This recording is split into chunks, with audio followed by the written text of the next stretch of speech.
Well, if I want to be alone at Andrews, I have to get like married, which is... Oh. It feels weird to do my normal intro to this video. This is very much like me being the mayor of Struggletown and feeling kind of vulnerable. So my normal like, hi, this is Kayla Amanda, welcome back to my channel, thanks so much for being here, seems like really off tone and disingenuous, but I am Kayla Amanda and I do appreciate you being here, perhaps as a tourist to Struggletown. When I started this channel, I promised you tired, grumpy office goth content. Tired, grumpy office goth who sometimes finds writing a genuine struggle. And then I haven't really made any of that content. I touched briefly on some maladaptive habits I picked up from fan fiction, but for the most part, my videos have all been about things I love in writing or things I want to achieve with my writing. Not so much today. Today, this is Struggletown. It is weird talking about this to a camera. I get why so many AuthorTube channels keep it positive, because this feels very vulnerable, especially when it's something I care so intensely about, like my writing. I've wanted to write since I was a preteen, since I figured out that you could do that as a career. So to sit here and say that the only thing in my way is me, kind of fucking sucks, right? But I am the only thing in my way. I have had so much time this month.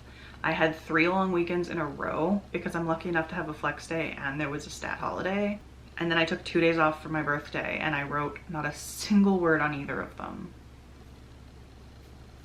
I watched the entirety of Good Girls in 3 days, which is a great show and you should totally watch it. But also, I could have just taken 2 weeks to watch it and watched a few episodes a night and also fit writing in around it. But I didn't. And the dumbest part about me not forcing myself to make time to write is that I am so close to the end of this thing. I have maybe 15,000 words left. I'm deep in Act 3.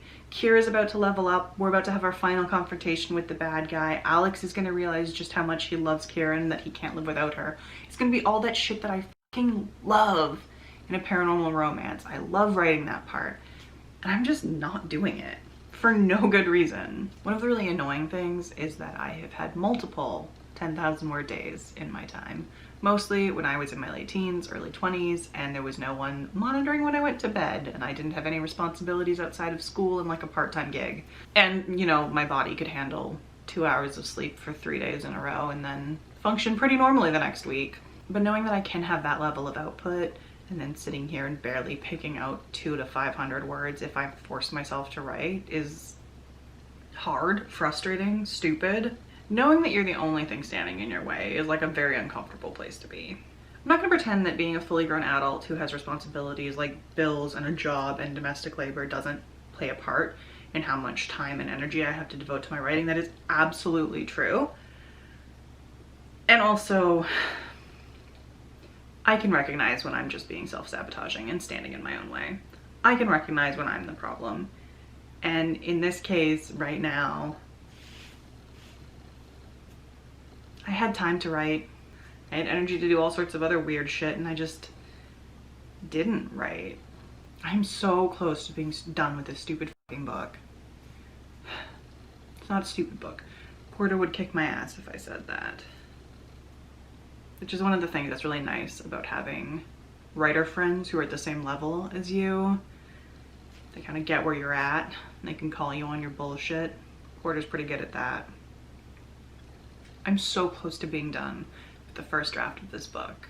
But as long as it's not done, it doesn't need to be good. When I'm done this draft, I have to revise it. And all of the problems that past Kayla left for future Kayla are coming due. I'm future Kayla, and past Kayla was a fucking bitch. I have to completely revamp Act 1 and half of Act 2. I have to go back and leave in all of the scenes that I decided were too hard to write right now and just left for myself to deal with in the future.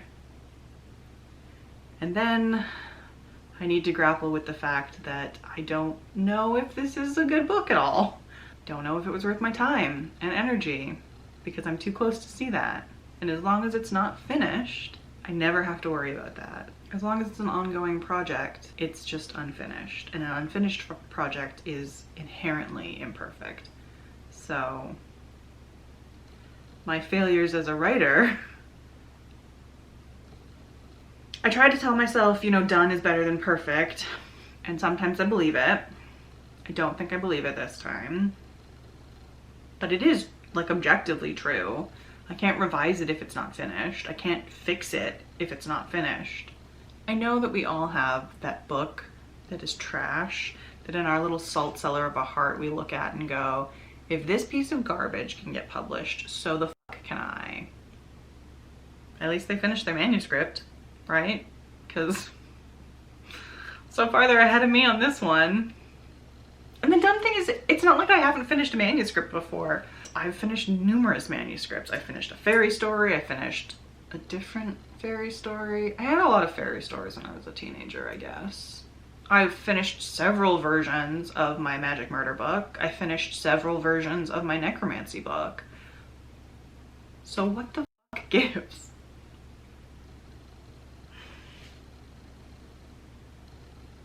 I think part of it is that I thought about writing in terms of being like a hobby and a pipe dream. You know, like I wrote, but even though I wanted to get published, it was like, maybe one day some agent will find me in their slush pile and they'll be like, oh my God, she's amazing, we have to make her a bajillionaire. But it was this amazing dream of luck striking just the right moment to get me seen by just the right person. But I have friends who do this professionally now. I have friends for whom this is a day job. And that makes it feel really real. And I'm thinking about it in terms of a career that is in my control. Planning for self-publishing means that I'm taking the stroke of luck out of the equation. I'm not just gonna get lucky and have the right agent find me. I'm gonna actively put my work in front of people who might fucking hate it. And then my dumb brain says that if they hate it, they'll hate me, even though that's stupid and untrue, and everyone's taste in books is different. Putting all of it back in my hands and making it all feel so much more concrete and real by watching people who I love do this professionally, it feels like the stakes got higher, even though they absolutely didn't. It's just that I guess I see them now. I'm more aware of them than I was before.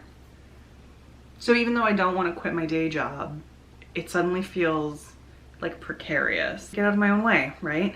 Finish the book, revise the book, revise it again,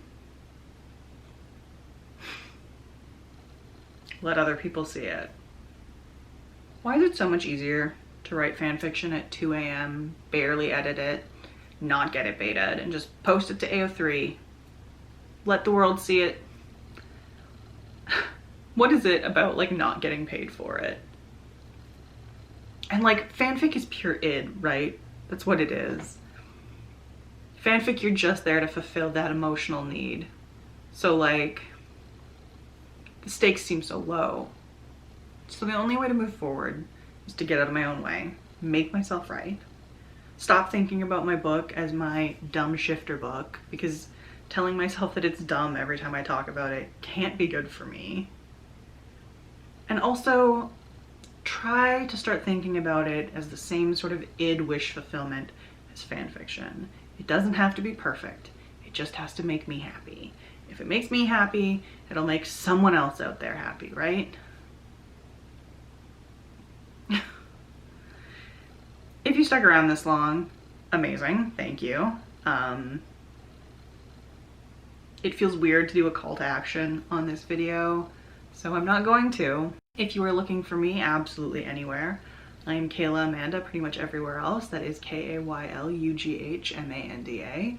If you are looking for something that is not a fucking bummer, my cats also have an Instagram. It is Spook and Min. That's Min with 2 N's, and they're really fucking cute.